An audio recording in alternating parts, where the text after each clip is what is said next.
पाठिंबा देण्याकरता काँग्रेस पक्षाच्या वतीनं आणि माझ्या वैयक्तिक वतीनं काही कारणामुळे मला काल येता आलं नाही.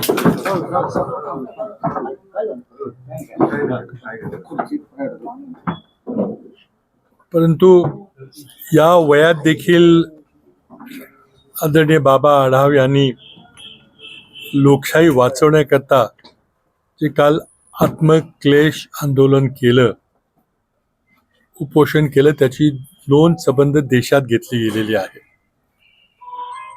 आज महाराष्ट्रातले ज्येष्ठ गांधीवादी विचाराचे आणि समतेच्या विचाराचे, फुलेंच्या विचाराचे पाईक असलेले आदरणीय बाबा आढाव यांना संपूर्ण पाठिंबा देण्याकरता माझ्या वतीने आणि काँग्रेस पक्षाच्या वतीनं या ठिकाणी आलेलो आहे. माझ्या समवेत आमच्या काँग्रेस पक्षाचे जिल्ह्याचे अध्यक्ष अरविंद शिंदे आहेत, आमचे ज्येष्ठ नेते मोहन जोशी आहेत. या ठिकाणी जे निकाल लागलेले आहेत ते इतके अनपेक्षित होते की त्याबद्दल अनेक प्रकारे वेगवेगळ्या प्रकारची टिप्पणी आलेली आहे, चर्चा झालेली आहे. आणि हे आता माझ्यासारखे मी जवळजवळ 7 सार्वत्रिक निवडणुका लढलेलो आहे, लोकसभेच्या आणि विधानसभेच्या. एक काही जर हवा असली, लाट असली तर एक राजकीय कार्यकर्त्यांना अंदाज येतो की काही बरोबर नाही आहे, काहीतरी उलट्या दिशेने हवा चाललेली आहे. 4-5 महिने झाले लोकसभा निवडणुकीमध्ये या राज्यातील जनतेनं महाविकास आघाडीला 65% जागा, लोकसभेच्या जागा दिल्या. 48 पैकी 31 जागा म्हणजे जवळजवळ 2/3 जागा मिळाल्या. आणि महायुतीला एक अतिशय 10 वर्षाच्या कारकिर्दीवर त्यांनी एक नकारात्मक शिक्कामोर्तब केलं. त्यांच्या प्रगती पुस्तकावर फेल म्हणून शिक्का मारला. 35% फक्त 35% जागा मिळाल्या. आणि 4-4.5 महिन्याच्या कालावधीमध्ये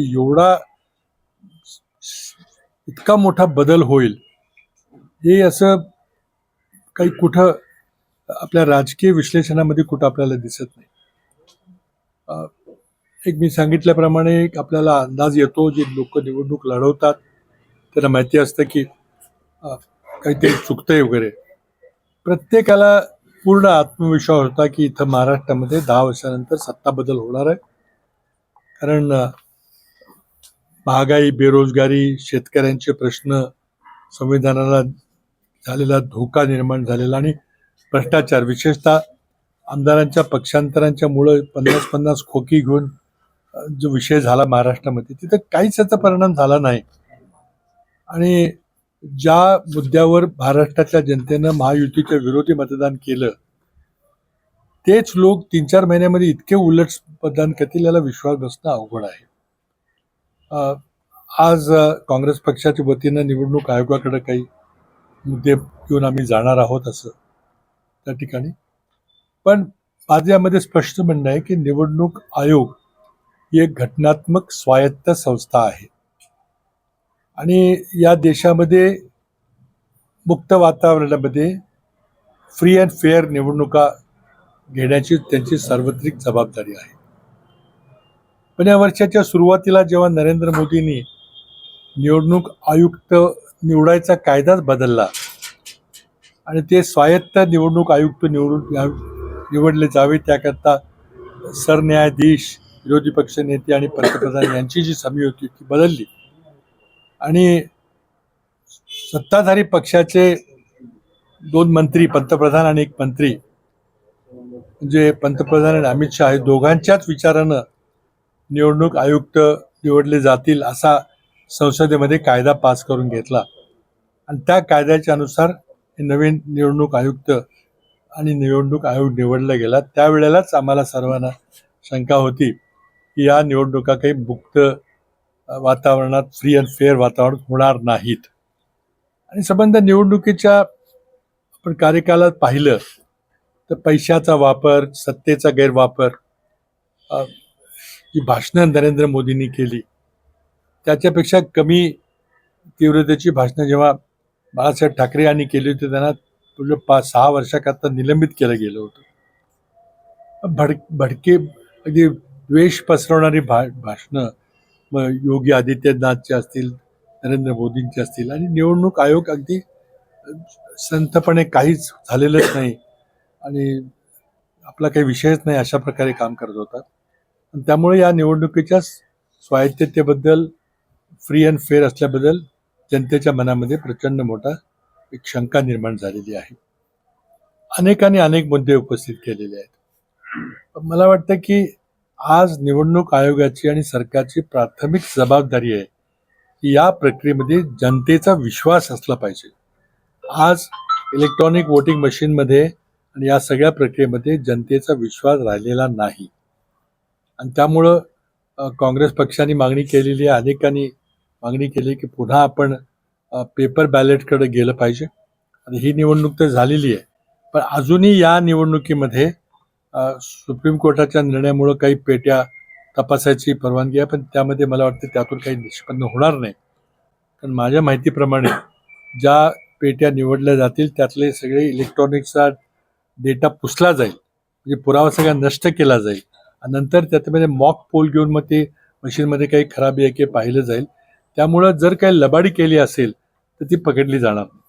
म्हणून माझी या ठिकाणी मागणी आहे की आता ही निवडणूक तर होऊन गेलेली आहे, या निवडणुकीमध्ये लोकांचा विश्वास बसायचा असेल तर मला वाटतं की सर्वच्या सर्व व्हीव्हीपॅटच्या चिठ्ठ्या मोजल्या पाहिजे. आता या चिठ्ठ्या मोजायला सरकार का भीते, का घाबरते? सरकार काय लपवायचं आहे का? जर इलेक्ट्रॉनिक मशीनचा निकाल आणि व्हीव्हीपॅटचा निकाल एकच असेल तर मग जनतेचा विश्वास संपादन करण्याकरता या सर्व चिठ्ठ्या मोजल्या तरी काही हरकत नाही आहे. पण आज सरकार ज्याप्रमाणे याला नकार देते, फक्त 5च पेट्या मोजू वगैरे करते, त्यामुळे आणखी तो संशय बळावला जातो. अनेक इलेक्ट्रॉनिक इंजिनियर्स वगैरे यामध्ये त्यांची वेगवेगळी मतं आहेत. काही लोकांनी मतही प्रकट केलेत की ईव्हीएम कसं मॅनेज करता येतं. तर मला वाटतं की आज माझी जाहीरपणे मागणी आहे की निवडणूक आयोगानं 10, 20, 25 पेट्या ईव्हीएम आणि सर्व व्हीव्हीपॅटचे मशीन्स हे तपासकांना दिले पाहिजेत आणि आम्ही सगळे मिळून एक आंतरराष्ट्रीय ज्युरी तयार करू.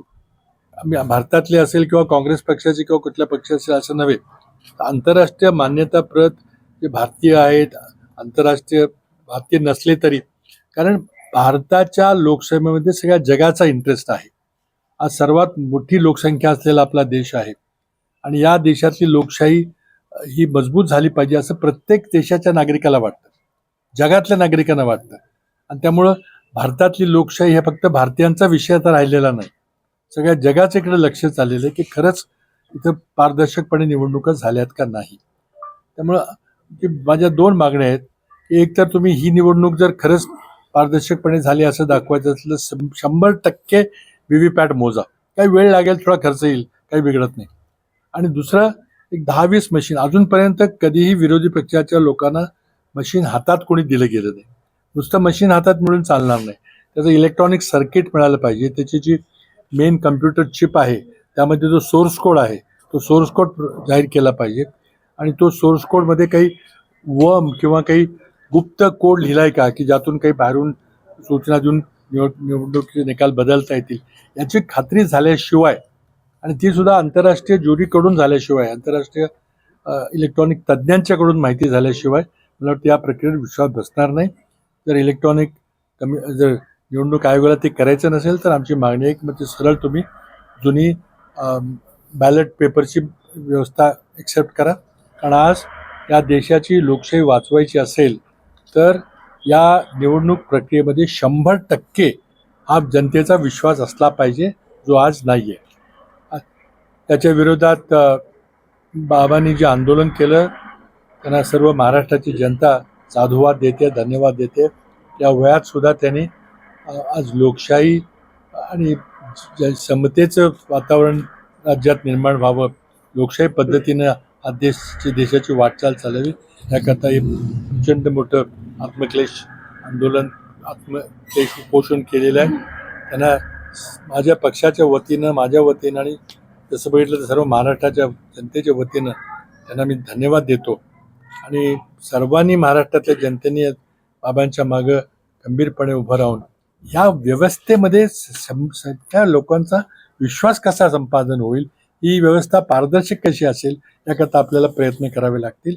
आम्ही याकरता सर्व प्रकारचे प्रयत्न करून बाबांच्या बरोबर आहोत हे सांगायला मी आलेलो आहे. धन्यवाद. बाबा, 3 तारखेला तुम्हाला सगळ्यांना म्हणजे काँग्रेसला आणि एकत्र सगळ्या विरोधी पक्षांना निवडणूक आयोगाने बोलवलंय. तुमच्याकडे काय पुरावे असतील तर या असं चर्चेसाठी निवडणूक आयोगाने सांगितलं. याबाबत काय शिष्टमंडळ ठरलंय का आणि काय पुरावे टेक्निकल दृष्ट्या तुम्ही जाऊन निवडणूक आयोगाला देणार आहे का? कारण पुरावे नसतील तर तिथं जाऊन फायदा काय ठरणार? पहा, पुरावा मिळणं शक्य नाहीये. आणि जर मशीनमध्ये जर टॅम्परिंग केलं असेल, मशीनमध्ये जर केलं असेल तर मशीन हातात मिळालं पाहिजे, तर सर्किट काढलं पाहिजे, तर सोर्स कोड मिळालं पाहिजे आणि तो तज्ज्ञांनी तपासला पाहिजे.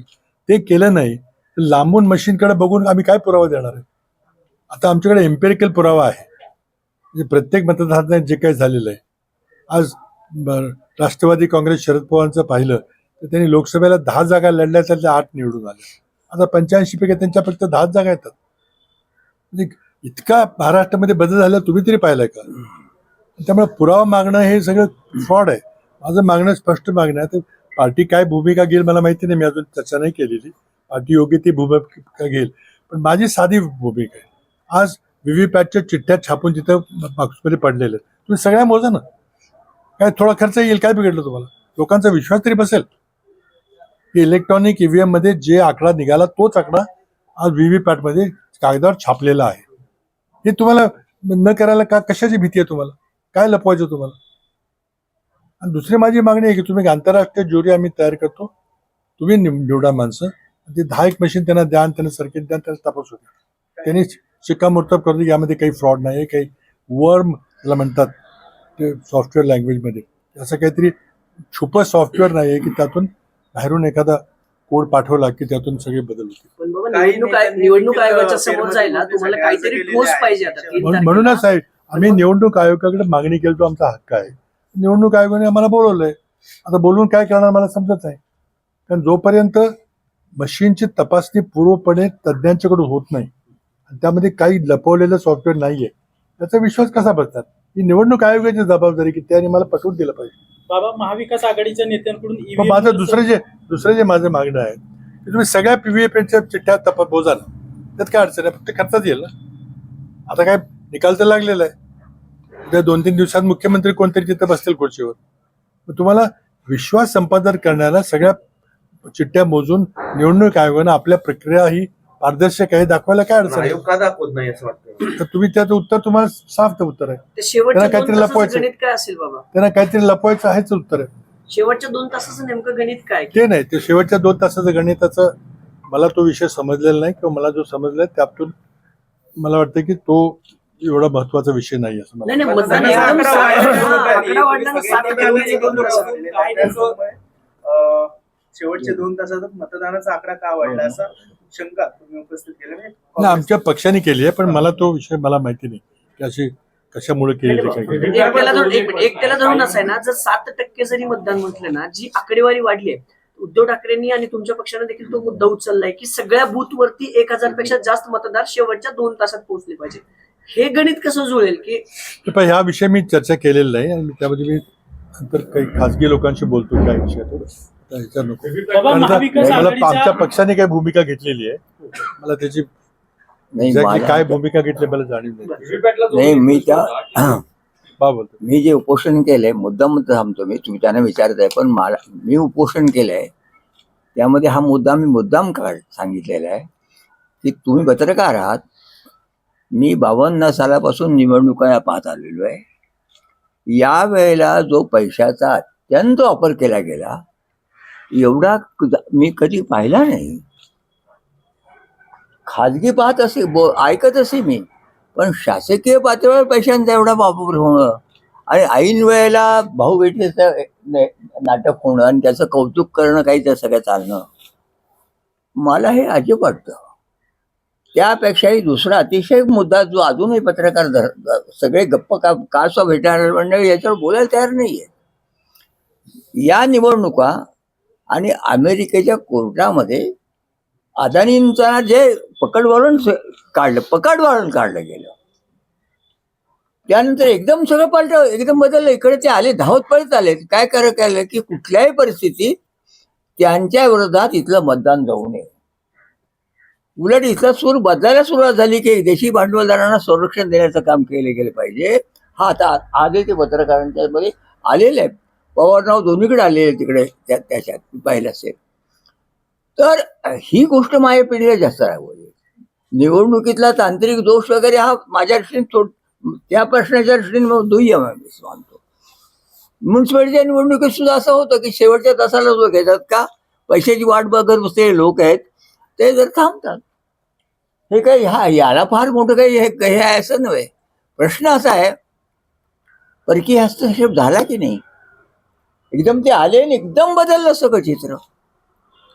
आणि त्याच्यापेक्षा असं की देशाच्या पंतप्रधान परदेशात असताना तो निवडणुकीचा निकाल लागल्याबरोबर ते तिकडून जाहीर करतात की आमचा पाठिंबा अदानी नाही.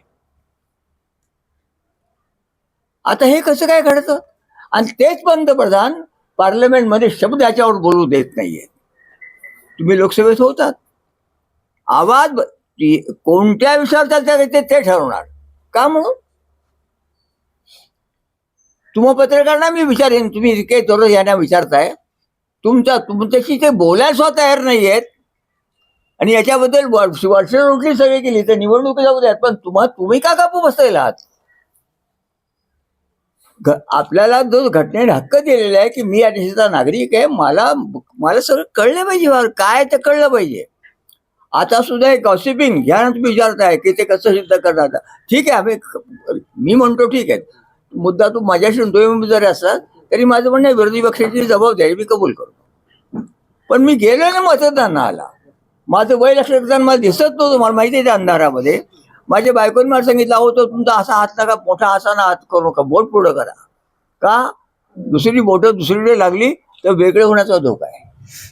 तांत्रिक अगदी बाब साधी तांत्रिक बाब आहे की मी तिथं मला ते नंबर 1ला द्यायचं एक मला 4ला द्यायचंय पण मला ते करत असताना माझं इकडे तिकडे बोट झालं इतकं थोडं इकडे तिकडे बोट झालं तरी माझं बिघडतं. अतिशय दोष आहे त्यातला साधा दोष आहे त्यातला. तुम्ही मतदान केलं तुम्हालाही माहिती आहे काय ते आणि तुमच्याकडच्या म्हाताऱ्या माणसांनी काय तुम्हाला माहिती असेल तर ठीक आहे त्याचं तुम्ही म्हणता विरोधी पक्षांनी तरी केली पाहिजे अगदी बरोबर आहे माझ्याबद्दल त्या. पण माझं म्हणणं आहे की ते करण्यासाठी तुम्ही नका ते करू ग्रहस्थांच्याकडे त्यातले काम. त्यासाठी सरकारने उभयतांत नेमून एखाद्या आयोगाकडे द्यावं आणि त्या आयोगाच्या समोर आम्ही जायला तयार आहोत.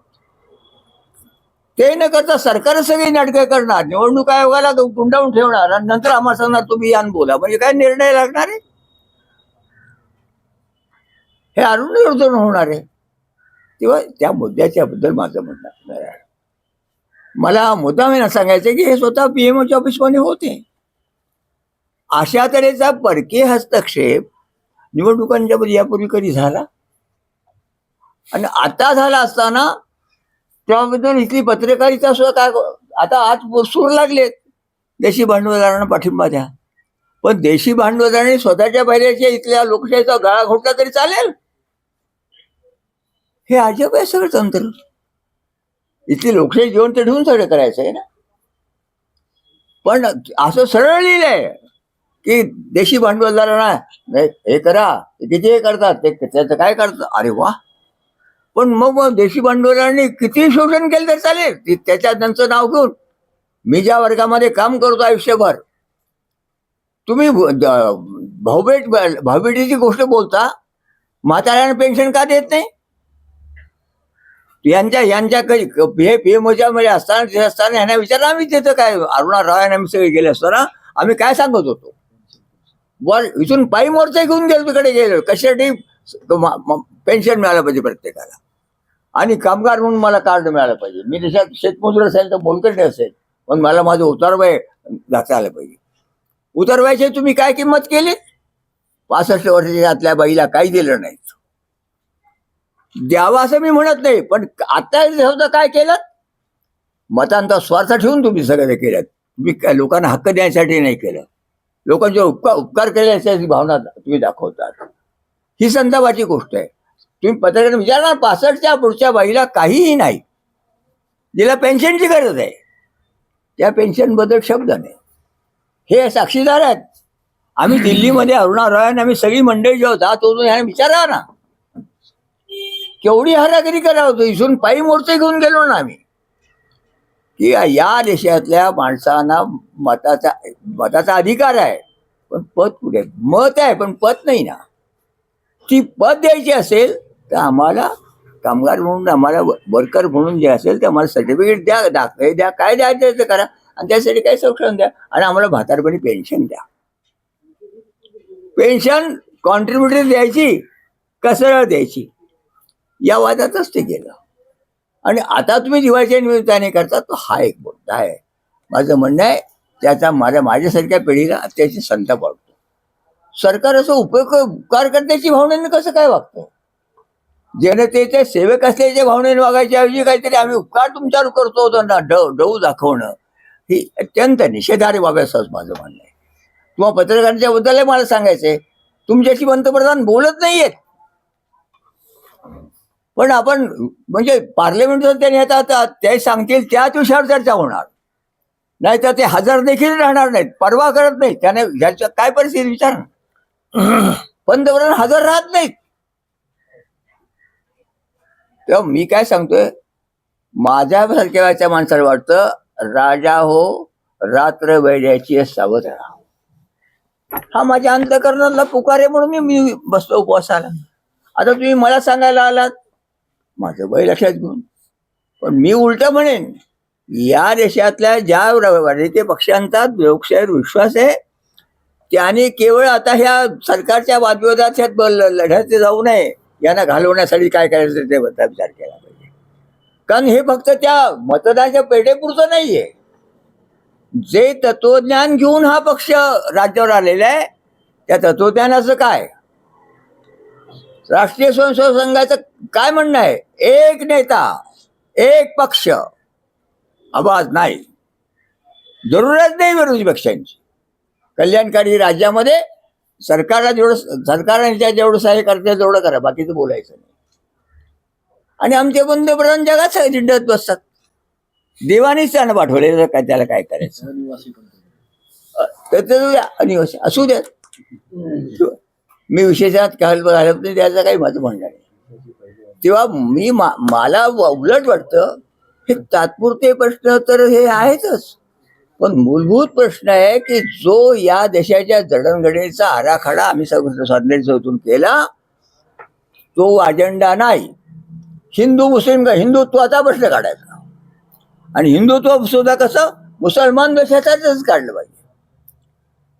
ते तुमचं काय म्हणतात ना, काय बचेंगे तो काटेंगे, असे अनेक, आता मी ज्या उपस्थित आता अनेक प्रश्न मांडायला, मूलभूत प्रश्न मांडायला लागले. मुद्दा आहे काय, या देशाच्या घटनेमध्ये आम्ही जो ढाचा ठरवला, भविष्याची वाट ठरवली, ती वाट त्यांना पोचवायची आहे. हा महत्वाचा मुद्दा पुढे आलेला आहे. आणि माझी तुम्हाला शेवटी घटनेचा आत्मा ही लोकशाही आहे, आणि लोकशाहीचा आता अक्षरशः मुर्दा पाडलेला आहे. पैशाचा वापर असो किंवा जे काही सरकारी सत्तेचा दुरुपयोग असो, तर लोकशाहीच राहिली नाही, तर मग घटनेला काय अर्थ आहे? मग त्याचा आत्माच जर निघून गेला, आणि आता ही लोकशाही ह्याला म्हणायचं का?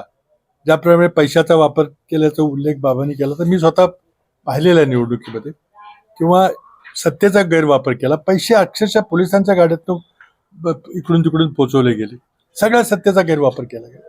मतं देताना पोलिसांनी उभा राहून मतं करून घेतली, ही मतं दिली पाहिजे. ही काही लोकशाही आहे का? आणि जर लोकशाही संपली तर मग आपण संविधान वाचवण्याकरता आंदोलन करतोय, संविधानाचा आत्माच संपला, मग फक्त ढाचा राहिलाय.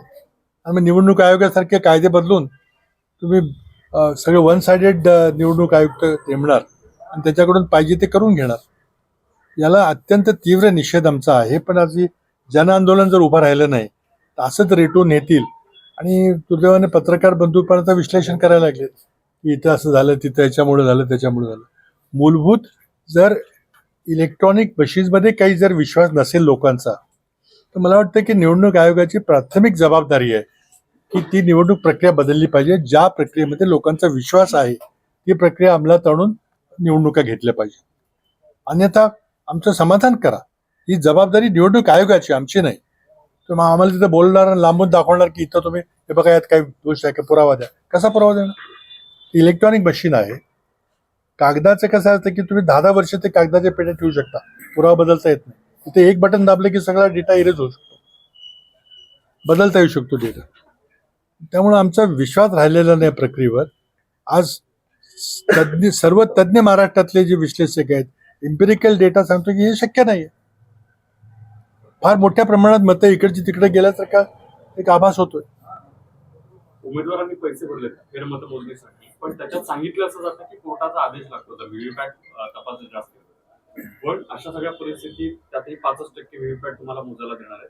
मग ही सगळी प्रक्रिया लांबत जाणार आणि उमेदवार पैसे भरतायत खरे, पण जेव्हा व्हीव्हीपॅट मोजले जाणार नाही तसं सांगितलं जातं ना, फक्त डेमो दाखवला जाणार आयोगाकडून. तर ते पैसे वापस माझ्या माहितीप्रमाणे व्हीव्हीपॅट मोजणार नाहीत, ते डेमो डेटा पुसून टाकणार आहेत, म्हणजे पुरावा नष्ट करणार आहेत आणि त्यानंतर मॉक पोल घेणार आहेत. 50 मध्ये टाकली की ती बरोबर येत आहेत, मशीनमध्ये काही बिघाड नाहीये. त्यांनी काय समाधान आमचं होणार नाही.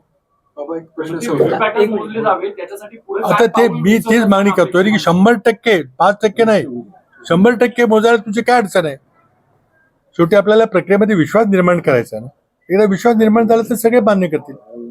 बाबा 100% जर मतं मोजली नाही गेली तर ठोस काहीच या सगळ्यातनं निघणार नाहीये. मग दुसरं ऑप्शन काय आहे? मला वाटत नाही की काही निघेल, कारण आमच्याकडे हातात व्हीव्हीपॅट नाहीये, सर्किट नाहीये, सोर्स कोड नाहीये, चिप्स नाहीयेत. त्या चिप इस्रायलमध्ये तयार झाल्या आहेत का जपानमध्ये झाल्या ते मला माहिती नाही. आणि इस्रायलचं आणि मोदींचे काय नातं आहे आपल्याला सगळ्यांना माहिती. त्यामुळे आमचा हा प्रक्रिया विश्वास नाहीये. तो तुमची जबाबदारी आहे आम्हाला जनतेला विश्वास निर्माण करून द्या. स्पष्ट बहुमत असताना राज्यात अजून सरकार एक आठवड्यापासून तयार होत ते आता नाहीये. ते आंतरविरोध त्यांचा आहे. मी त्याची मी आभाराचं पत्रकार परिषदेत त्यात बोललो होतो की 2019ला जसं भाजपच्या शीर्ष नेतृत्वाने उद्धव ठाकरेंना फसवलं तसं ही निवडणूक एकनाथ शिंदे यांच्या नेतृत्वाखाली लढली गेली. त्यांना फसवू द्यायची माझी अपेक्षा आहे, पण ते आता झालेच. पूर्वश्रमीचे नेते तुमचे सहकारी अशोक चव्हाण म्हणाले, माझ्या नेतृत्वात 100च्या वरती काँग्रेसच्या जागा गेल्या होत्या. 100च्या वरती कधी गेलं मला माहिती नाही. 100च्या वरती नव्हते गेले. तुमचे नेतृत्व 50 ते 60 आणि आता 10 ते 20. नाही असं नाही, आमच्या नेतृत्वात जागा कमी झाल्या. कारण मी जेव्हा नेतृत्व केलं तेव्हा 14ची मोदींची लाट होती, मान्य करावी लागेल. नंतर बाळासाहेब थोरात होते, त्यांनाही तेवढ्या मिळाल्या. त्यापेक्षाही कमी आता जागा झाल्या. आणि लोकसभा निवडणुकीनंतर या सगळ्या निकालानंतर आता काँग्रेसमध्ये काय बदल झाले पाहिजेत असं वाटतं? तो नाही, प्रश्न माझ्या या निमित्ताने हा मी विषय सांगतोय, आजचा नाही तुम्ही आपला. बोललात ते त्याच्याने इथं बोलणार नाही. परंतु या इतकं सरकार मस्तवाल बनलंय त्याला कारण विरोधी पक्षांचं दौर्बल्य. आणि हे दौर्बल्य जर झटकून टाकलं गेलं नाही तर त्यांच्याकडे उलट शिस्तबद्ध संघटना ते घरोघर जात होते, सगळे काही होत होते. तेव्हा चौकशांचं न्यायालयीन चौकशीचं, निवडणूक आयोगाचं वगैरे ह्या गोष्टी चालत ते चालतीलच, त्या चालायलाच पाहिजे. पण त्याचबरोबर जर हे दौर्बल्य विरोधकांचं जर कमी केलं तर ते आणखी करणार. महाराष्ट्राचे आज सैल उपमुख्यमंत्री म्हणतात, माझ्या आयुष्यात जर कोणता पराक्रम मी केला असेल तर 2 अखिल भारतीय पक्ष मी फोडून दाखवले.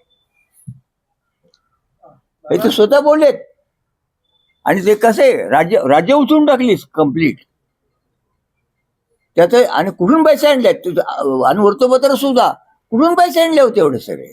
माणसं नेली कशी यायला सुरतेला, तिकडून काही गोव्याला कशी नेली, इकडून इकडे कशी आणली, त्यांना संबंध त्यांना सांभाळलं का, त्यांना काय काय दिलं. परत मी मुद्द्यावर येतोय, परकीय हस्तक्षेप हा वाढत चाललेला आहे. इकडे जो अजूनही दुर्लक्ष होत आहे. परकीय आपले भांडवलदार जरा पाठीशी काढणं हे अतिशय धोकादायक आहे, लक्षात ठेवलं पाहिजे. एवढंच माझं म्हणणं आहे. तेव्हा आज आले याच्यात आता रोज आपण एकमेकाला ऐकवणं करणं बरं नाही. हे आंदोलन जर पुढं न्यायचं असेल तर ते माझ्यासारख्या एकट्या माणसाची जबाबदारी नाहीये. माझं वय आणि हे सगळं लक्षात घ्यायचं. पण एवढंच मी सांगेन की मी स्वस्थ नाही बसणार. मी माझ्याबरोबर जी काही मंडळी जी आमची ताकद आहे, मी स्वस्थ बसणार नाही. खरगे यांच्या नेतृत्वाची बैठक झाली निवडणुकीनंतर. त्यानंतर त्यांनी प्रमुख मुद्दा असा उपस्थित केला की अंतर्गत वादामुळे आपल्या जागा कमी झाल्या. त्याबद्दल काय विचार केला? नाही पाय, ही काल परवा मला वाटतं काँग्रेस वर्किंग कमिटीची प्रदीर्घ बैठक झाली. त्यातून नंतर वक्तव्य दिलं होतं.